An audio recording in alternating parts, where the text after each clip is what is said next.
Berita dari 5 berkas perkara tersangka pembunuhan Brigadir Yosua sudah kembali diterima Kejaksaan Agung. Berkas kelima tersangka tersebut adalah 4 tersangka pembunuhan berencana Brigadir Yosua yakni Ferdi Sambo, Putri Chandrawati, Ricky Rizal, dan Kuat Ma'ruf. Dan 1 tersangka pembunuhan Yosua adalah Eliezer. Untuk perkara melanggar pasal 338 dan 340, 4 perkara sudah diterima kembali berkasnya pada hari Rabu, tanggal 14 September 2022.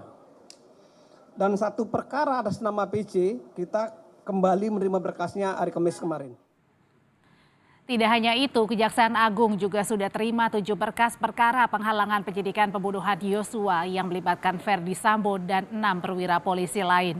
Untuk berkas perkara Ferdi Sambo, Jaksa Penuntut Umum membuka kemungkinan untuk menggabungkan berkas penghalangan penyidikan dan pembunuhan berencana Brigadir Yosua. Kita terima berkasnya sudah split sync. 338, 340 jadi 1 berkas perkara, obstruction of justice 1 perkara. Ya kan? Nanti untuk penggabungan perkara sebagaimana pasal 141 KUHP itu adalah domain daripada penuntut umum. Ya, Mbak ya? Jadi domain dari penuntut umum. Itu masih dimungkinkan untuk dilakukan penggabungan.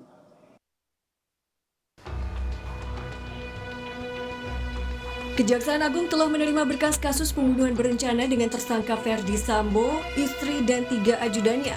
Berkas ini dikembalikan ke Kejagung setelah penyidik melengkapi sejumlah petunjuk yang diminta jaksa, termasuk terkait barang bukti, hasil rekonstruksi, dan hasil uji kebohongan 5 tersangka.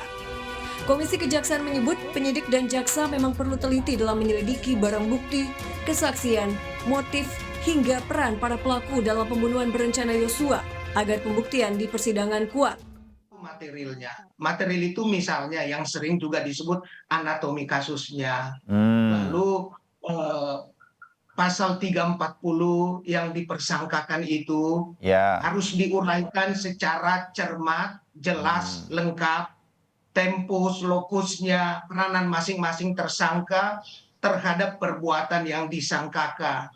Lalu alat-alat buktinya, Mas Bayu, keterangan saksi, ahli, surat, petunjuk, termasuk keterangan tersangka sendiri, dan pertanggungjawaban pidana dari para tersangka itu. Sementara ahli hukum pidana Asep Iwan menyebut penyidik dan jaksa harus bisa membuktikan peran masing-masing pelaku dalam peristiwa pembunuhan Yosua di pengadilan. Peran mereka itu jangan ketika dakwaan diseplit, dipisah, itu kan akan dipisah.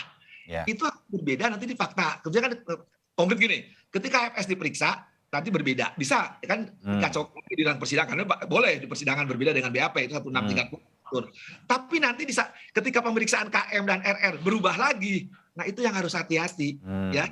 Oleh selama ini kan kita lihat, kita membaca 5 orang ini, terutama yang 2 ya. Perubahan-perubahan. Nah kalau perubahan ini nanti di persidangan, nah itu juga nanti ya, pembuktiannya agak susah gitu.